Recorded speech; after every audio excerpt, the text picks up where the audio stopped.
exhaustion incident to its dispatch, I felt that a protracted sea voyage would be both agreeable and beneficial. So instead of embarking for my return on one of the many fine passenger steamers, I booked for New York on the sailing vessel Morrow, upon which I had shipped a large and valuable invoice of the goods I had bought. The Morrow was an English ship with, of course, but little accommodation for passengers, of whom there were only myself, a young woman, and her servant, who was a middle-aged negress. I thought it singular that a travelling English girl should be so attended, but she afterward explained to me that the woman had been left with her family by a man and his wife from South Carolina, both of whom had died on the same day at the house of the young lady's father in Devonshire, a circumstance in itself sufficiently uncommon to remain rather distinctly in my memory, even had it not afterward transpired in conversation with the young lady that the name of the man was William Jarrett, the same as my own. I knew that a branch of my family had settled in South Carolina, but of them and their history I was ignorant. The Morrow sailed from the mouth of the Mersey on the 15th of June, and for several weeks we had fair breezes and unclouded skies. The skipper, an admirable seaman but nothing more, favoured us with very little of his society, except at his table, and the young woman, Miss Jeanette Harford, and I became very well acquainted. We were in truth nearly always together, and being of an introspective turn of mind, I often endeavoured to analyse and define the novel feeling with which she inspired me. A secret, subtle, but powerful attraction which constantly impelled me to seek her. But the attempt was hopeless. I could only be sure that at least it was not love. Having assured myself of this, and being certain that she was quite as wholehearted, I ventured one evening, I remember it was on the 3rd of July, as we sat on deck, to ask her laughingly if she could assist me to resolve my psychological doubt. For a moment she was silent, with averted face, and I began to fear I'd been extremely rude and indelicate. Then she fixed her eyes gravely on my own. In an instant, my mind was dominated by as strange a fancy as ever entered human consciousness. It seemed as if she were looking at me, not with but through those eyes, from an immeasurable distance behind them, and that a number of other persons, men, women, and children, upon whose faces I caught strangely familiar evanescent expressions, clustered about her, struggling with gentle eagerness to look at me through the same orbs. Ship, ocean, sky, all had vanished. I was conscious of nothing but the figures in this extraordinary and fantastic scene. Then all at once darkness fell upon me, and anon from out of it, as to one who grows accustomed by degrees to a dimmer light, my former surroundings of deck and mast and cordage slowly resolved themselves. Miss Harford had closed her eyes and was leaning back in her chair, apparently asleep, the book she had been reading open in her lap. Impelled by surely I cannot say what motive, I glanced at the top of the page. It was a copy of that rare and curious work, Denneker's Meditations, and the lady's index finger rested on this passage. To sundry it is given to be drawn away,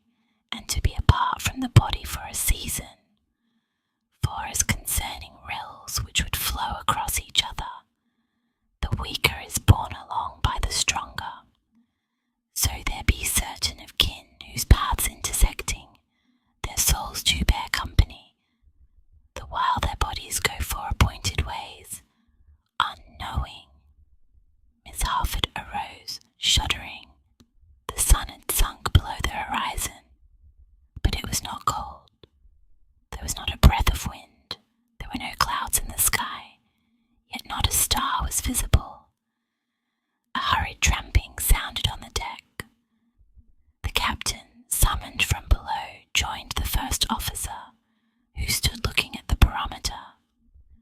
"Good God!" I heard him exclaim. An hour later, the form of Jeanette Harford, invisible in the darkness and spray, was torn from my grasp by the cruel vortex of the sinking ship, and I fainted in the cordage of the floating mast to which I had lashed myself. It was by lamplight that I awoke. I lay in a berth amid the familiar surroundings of the stateroom of a steamer.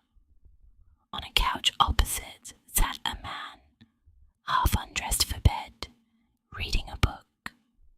I recognized the face of my friend Gordon Doyle, whom I had met in Liverpool on the day of my embarkation, when he was himself about to sail on the steamer City of Prague, on which he had urged me to accompany him. After some moments, I now spoke his name. He simply said, "Well," and turned a leaf in his book without removing his eyes from the page.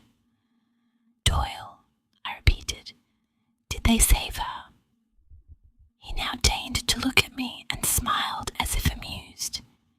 He evidently thought me but half awake. Whom do you mean?"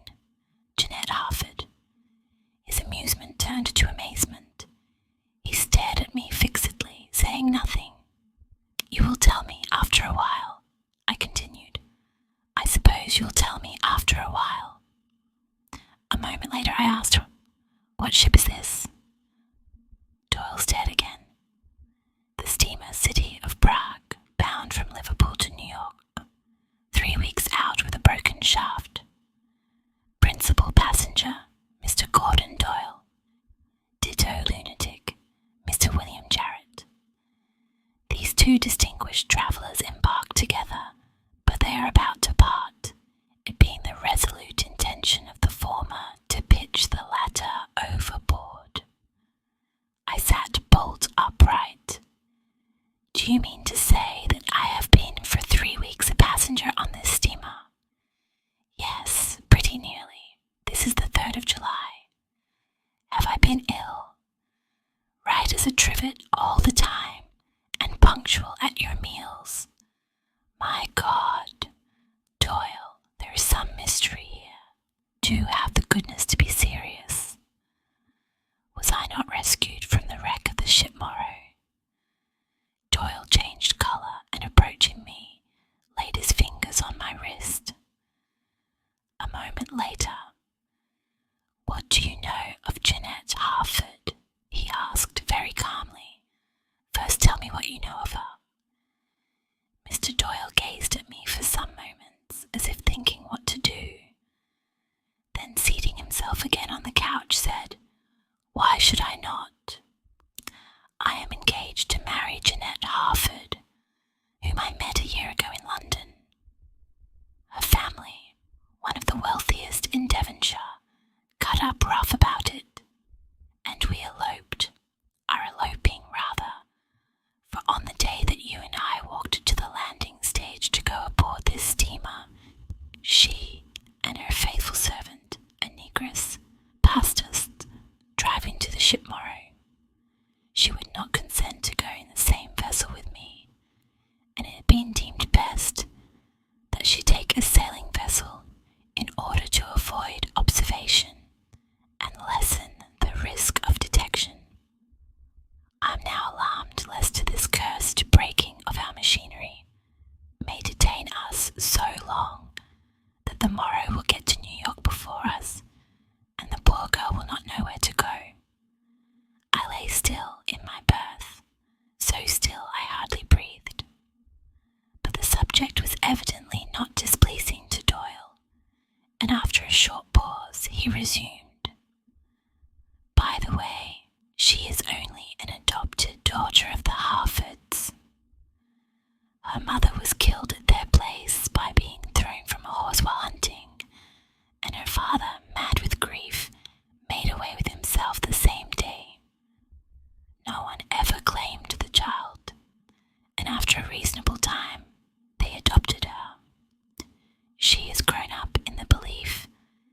that she is their daughter. Doyle, what book are you reading? Oh, it's called Denneker's Meditations. It's a rum lot. Jeanette gave it to me. She happened to have 2 copies. Want to see it? He tossed me the volume, which opened as it fell. On one of the exposed pages was a marked passage. To sundry, it is given to be drawn away and to be apart from the body for a season. For as concerning rills which would flow across each other, the weaker is borne along by the stronger, so there be certain of kin whose paths intersecting, their souls do bear company, the while their bodies go 4 appointed ways, unknowing. She has a singular taste in reading, I managed to say.